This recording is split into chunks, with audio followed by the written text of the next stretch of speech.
News agency AFP, while citing a witness, says U.S. troops have fired shots in the air at Kabul airport as crowd mobs the tarmac. That's the situation, that's the helplessness and desperation that's visible now at the Kabul airport, with the latest coming in that U.S. troops had actually resorted to firing shots at the Kabul airport. The airport, we believe, have already been taken control of by the Taliban fighters. Let me go across to Srinjoy, joining us on the phone line.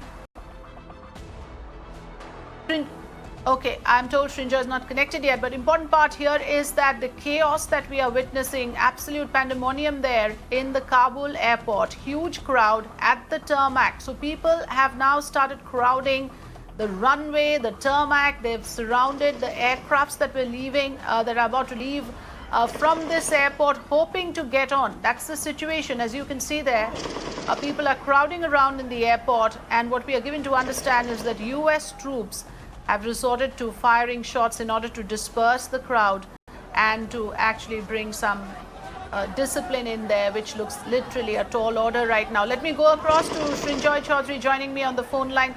Srinjoy, absolute chaos and commotion at the Kabul airport, and what we hear is that the U.S. troops are firing shots. Earlier we were given to understand that U.S. has deployed troops to facilitate evacuating their citizens. What exactly is the information you have on this, Srinjoy? Well, it's very clear that the Americans have decided they have to get their people out. And that means their citizens and all the Afghans who have helped them over the last 20 years, and certain other people who they think are possibly going to be targets of the Taliban. So that process will continue. And the Americans are making it very clear that they will not, that this would have to go on.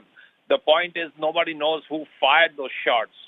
So it's important to find out where the shots, who fired the shots, and if there were any casualties. From here, it's hard to make out what actually happened.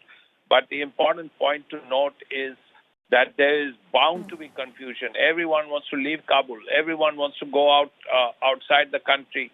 Everyone wants to flee the Taliban, because they feel that they would be targeted because they may have had close ties with either the government of Afghanistan at that time over the last 20 years, or with any of these embassies, or there were intellectuals or writers or singers or poets that the Taliban would not approve of.